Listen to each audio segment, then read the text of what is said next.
ग्रंथों के अनुसार जब देवताओं व दैत्यों ने मिलकर समुद्र मंथन किया तो उसमें से सबसे पहले भयंकर विष निकला जिसे भगवान शिव ने पी लिया।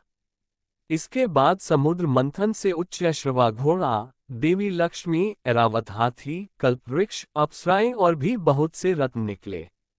सबसे अंत में भगवान धन्वंतरी अमृत कलश लेकर प्रकट हुए। यही धन्वंतरी भगवान विष्णु के अवतार माने गए हैं। इन्हें औषधियों का स्वामी भी माना गया है। 13 मोहिनी अवतार। धर्म ग्रंथों के अनुसार समुद्र मंथन के दौरान सबसे अंत में धन्वंतरी अमृत कलश लेकर निकले। जैसे ही अमृत मिला अनुशासन भंग हुआ। देवताओं ने कहा हम ले लें, दैत्यों ने कहा हम ले लें। इसी खींचातानी में इंद्र का पुत्र जयंत अमृत कुंभ लेकर भाग गया। सारे दैत्य व देवता भी उसके पीछे भागे। असुरों व देवताओं में भयंकर मार काट मच गई। देवता परेशान होकर भगवान विष्णु के पास गए। तब भगवान विष्णु ने मोहिनी अवतार लिया। भगवान ने मोहिनी रूप में सबको मोहित कर दिया किया। मोहिनी ने देवता व असुर की बात सुनी और कहा कि यह अमृत कलश मुझे दे दीजिए तो मैं बारी बारी से देवता व असुर को अमृत का पान करा दूंगी। दोनों मान गए। देवता एक तरफ तथा असुर दूसरी तरफ बैठ गए। फिर मोहिनी रूप धरे भगवान विष्णु ने मधुर गान गाते हुए तथा नृत्य करते हुए देवता व असुरों को अमृत पान कराना प्रारंभ किया। वास्तविकता में मोहिनी अमृत पान तो सिर्फ देवताओं को ही करा रही थी, जबकि असुर समझ रहे थे कि वे भी अमृत पी रहे हैं। इस प्रकार भगवान विष्णु ने मोहिनी अवतार लेकर देवताओं का भला किया। 14 भगवान नरसिंह। भगवान विष्णु ने नरसिंह अवतार लेकर दैत्यों के राजा हिरण्यकशिपु का वध किया था। इस अवतार की कथा इस प्रकार है। धर्म ग्रंथों के अनुसार दैत्यों का राजा हिरण्यकशिपु स्वयं को भगवान से भी अधिक बलवान मानता था। उसे मनुष्य, देवता, पक्षी, पशु, न दिन में, न रात में, न धरती पर, न आकाश में, न अस्त्र से, न शस्त्र से मरने का वरदान प्राप्त था। उसके राज में जो भी भगवान विष्णु की पूजा करता था उसको दंड दिया जाता था। उसके पुत्र का नाम प्रहलाद था। प्रहलाद बचपन से ही भगवान विष्णु का परम भक्त था। ये बात जब हिरण्यकशिपु का पता चली तो वह बहुत क्रोधित हुआ और प्रहलाद को समझाने का प्रयास किया, लेकिन फिर भी जब प्रहलाद नहीं माना तो हिरण्यकशिपु ने उसे मृत्युदंड दे दिया। हर बार भगवान विष्णु के चमत्कार से वह बच गया।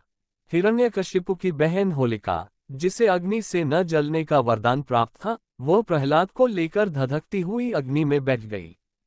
तब भी भगवान विष्णु की कृपा से प्रहलाद बच गया और होलिका जल गई।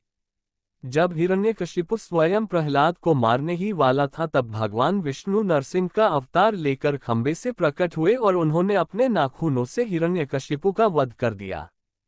15 वामन अवतार। सत्ययुग में प्रहलाद के पौत्र दैत्यराज बलि ने स्वर्गलोक पर अधिकार कर लिया। सभी देवता इस विपत्ति से बचने के लिए भगवान विष्णु के पास गए। तब भगवान विष्णु ने कहा कि मैं स्वयं देवमाता अदिति के गर्भ से उत्पन्न होकर तुम्हें स्वर्ग का राज्य दिलाऊंगा। कुछ समय पश्चात भगवान विष्णु ने वामन अवतार लिया। एक बार जब बलि महान यज्ञ कर रहा था तब भगवान वामन बलि की यज्ञशाला में गए और राजा बलि से 3 पग धरती दान में मांगी। राजा बलि के गुरु शुक्राचार्य भगवान की लीला समझ गए और उन्होंने बलि को दान देने से मना कर दिया। लेकिन बलि ने फिर भी भगवान वामन को 3 पग धरती दान देने का संकल्प ले लिया। भगवान वामन ने विशाल रूप धारण कर एक पग में धरती और दूसरे पग में स्वर्गलोक नाप लिया। जब तीसरा पग रखने के लिए कोई स्थान नहीं बचा तो बलि ने भगवान वामन को अपने सिर पर पग रखने को कहा। बलि के सिर पर पग रखने से वह सुतललोक पहुंच गया। बलि की दानवीरता देखकर भगवान ने उसे सुतललोक का स्वामी भी बना दिया। इस तरह भगवान वामन ने देवताओं की सहायता कर उन्हें स्वर्ग पुनः लौटाया। 16 हयग्रीव अवतार। धर्म ग्रंथों के अनुसार एक बार मधु और कैटब नाम के 2 शक्तिशाली राक्षस ब्रह्माजी से वेदों का हरण कर रसातल में पहुंच गए। वेदों का हरण हो जाने से ब्रह्माजी बहुत दुखी हुए और भगवान विष्णु के पास पहुंचे।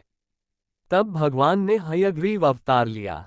इस अवतार में भगवान विष्णु की गर्दन और मुख घोड़े के समान थी। तब भगवान हयग्रीव रसातल में पहुंचे और मधु कैटभ का वध कर वेद पुनः भगवान ब्रह्मा को दे दिए। 17 श्रीहरि अवतार। धर्म ग्रंथों के अनुसार प्राचीन समय में त्रिकूट नामक पर्वत की तराई में एक शक्तिशाली गजेंद्र अपनी हथिनियों के साथ रहता था। एक बार वह अपनी हथिनियों के साथ तालाब में स्नान करने गया। वहां एक मगरमच्छ ने उसका पैर पकड़ लिया और पानी के अंदर खींचने लगा। गजेंद्र और मगरमच्छ का संघर्ष 1000 साल तक चलता रहा। अंत में गजेंद्र शिथिल पड़ गया और उसने भगवान श्रीहरि का ध्यान किया।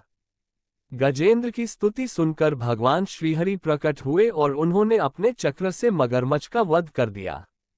भगवान श्रीहरि ने गजेंद्र का उद्धार कर उसे अपना पार्षद बना लिया। 18 परशुराम अवतार। हिंदू धर्म ग्रंथों के अनुसार परशुराम भगवान विष्णु के प्रमुख अवतारों में से एक थे। भगवान परशुराम के जन्म के संबंध में 2 कथाएं प्रचलित हैं। हरिवंश पुराण के अनुसार उन्हीं में से एक कथा इस प्रकार है। प्राचीन समय में महिष्मती नगरी पर शक्तिशाली हयवंशी क्षत्रिय कार्तवीर्य अर्जुन सहस्त्रबाहु का शासन था। वह बहुत अभिमानी था और अत्याचारी भी। एक बार अग्निदेव ने उससे भोजन कराने का आग्रह किया। तब सहस्त्रबाहु ने घमंड में आकर कहा कि आप जहां से चाहें भोजन प्राप्त कर सकते हैं, सभी और मेरा ही राज है। तब अग्निदेव ने वनों को जलाना शुरू किया। एक वन में ऋषि आपव तपस्या कर रहे थे। अग्नि ने उनके आश्रम को भी जला डाला। इससे क्रोधित होकर ऋषि ने सहस्त्रबाहु को श्राप दिया कि भगवान विष्णु परशुराम के रूप में जन्म लेंगे और न सिर्फ सहस्त्रबाहु का नहीं बल्कि समस्त क्षत्रियों का सर्वनाश करेंगे। इस प्रकार भगवान विष्णु ने भार्गव कुल में महर्षि जमदग्नि के 5वें पुत्र के रूप में जन्म लिया। 19 महर्षि वेदव्यास। पुराणों में महर्षि वेदव्यास को भी भगवान विष्णु का ही अंश माना गया है। भगवान व्यास नारायण के कलावतार थे। वे महाज्ञानी महर्षि पराशर के पुत्र रूप में प्रकट हुए थे। उनका जन्म कैवर्तराज की पोष्य पुत्री सत्यवती के गर्भ से यमुना के द्वीप पर हुआ था। उनके शरीर का रंग काला था, इसलिए उनका एक नाम कृष्णद्वैपायन भी था। इन्होंने ही मनुष्यों की आयु और शक्ति को देखते हुए वेदों के विभाग किए, इसलिए इन्हें वेदव्यास भी कहा जाता है। इन्होंने ही महाभारत ग्रंथ की रचना भी की। 20 हंस अवतार। एक बार भगवान ब्रह्मा अपनी सभा में बैठे थे। तभी वहां उनके मानस पुत्र सनकादि पहुंचे और भगवान ब्रह्मा से मनुष्यों के मोक्ष के संबंध में चर्चा करने लगे। तभी वहां भगवान विष्णु महाहंस के रूप में प्रकट हुए और उन्होंने सनकादि मुनियों के संदेह का निवारण किया। इसके बाद सभी ने भगवान हंस की पूजा की। इसके बाद महाहंस रूपधारी श्री भगवान अदृश्य होकर अपने पवित्र धाम चले गए।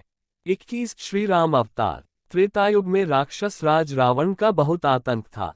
उससे देवता भी डरते थे। उसके वध के लिए भगवान विष्णु ने राजा दशरथ के यहाँ माता कौशल्या के गर्भ से पुत्र रूप में जन्म लिया। इस अवतार में भगवान विष्णु ने अनेक राक्षसों का वध किया और मर्यादा का पालन करते हुए अपना जीवन यापन किया। पिता के कहने पर वनवास गए। वनवास भोगते समय राक्षस राज रावण उनकी पत्नी सीता का हरण कर ले गया। सीता की खोज में भगवान लंका पहुंचे। वहां भगवान श्रीराम और रावण का घोर युद्ध जिसमें रावण मारा गया। इस प्रकार भगवान विष्णु ने राम अवतार लेकर देवताओं को भय मुक्त किया। 22 श्री कृष्ण अवतार। द्वापर युग में भगवान विष्णु ने श्री कृष्ण अवतार लेकर अधर्मियों का नाश किया। भगवान श्री कृष्ण का जन्म कारागार में हुआ था। इनके पिता का नाम वसुदेव और माता का नाम देवकी था। भगवान श्री कृष्ण ने इस अवतार में अनेक चमत्कार किए और दुष्टों का सर्वनाश किया।